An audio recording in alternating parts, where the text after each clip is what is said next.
你睡眠情况怎么样？好住呢？我晚上睡觉，打呼噜的声音吵得丈夫都搬到外屋睡了。孕妇小周在回答妇产科马主任的提问时，带住自豪的语调说。听了小周的回答，马主任笑了，你以为打呼噜就说明睡眠质量高了？当然了，难道不是吗？小周不解地问。可是你看看你的产检指标，胎心监护发现宝宝不是动得很好，你的血压也有点高，这是怎么回事儿？就是因为你打呼噜造成的。打呼噜，对了，马主任说，打呼噜虽然属于比较正常的现象，但是如果打呼噜声响过大，达到60分贝以上，就会妨碍正常呼吸的气体交换，属于阻塞性睡眠呼吸暂停综合征的症状呢。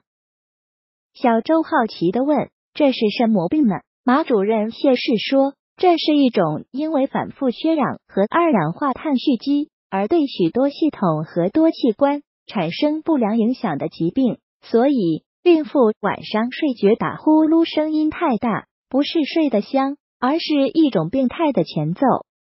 我以前是不打呼噜的，即使怀孕后才出现的。马主任说，对，很多孕妇都是在怀孕后才出现打呼噜的，这和妊娠本身是相关的。妊娠期血容量增加可以造成鼻充血，孕妇因为鼻充血、咽腔、鼻腔狭窄，上气道阻力增加，容易打呼噜。同时，因为雌激素可引起机体充血、黏膜水肿、分泌增多，导致鼻咽部对气流的通透性降低，孕妇经常鼻塞，也会加重打呼噜的程度。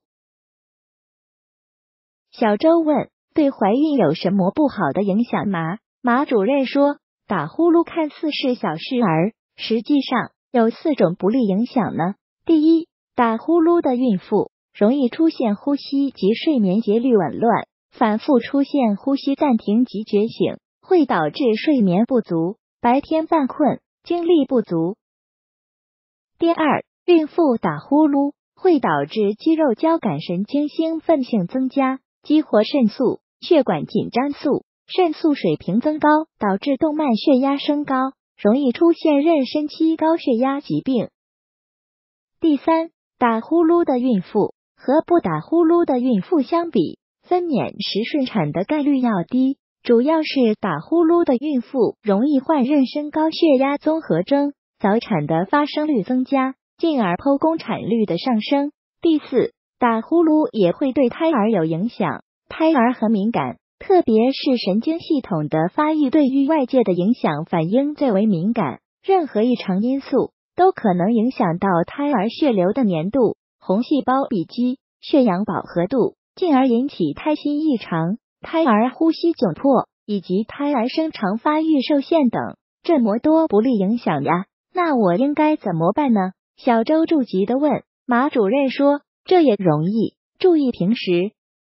控制体重，避免肥胖，饮食要适量，多运动，特别在孕期要保持乐观心态，避免情绪因素造成的睡眠障碍，可以适当抬高些枕头，如果有合并高血压，要注意控制血压就可以了。小红姐，最具人气资深助产师，北京三甲医院产房资深接生婆，从事接生工作20年，安全接生2莫多例。欢迎关注我，更可以和小红姐1对1沟通交流。小红姐还不定期的有礼物送，包括想了解当的接生医生情况，都可以让小红姐帮你参谋。小红姐原意为你解除后顾之忧，本文为作者原创，未经授权不得转载。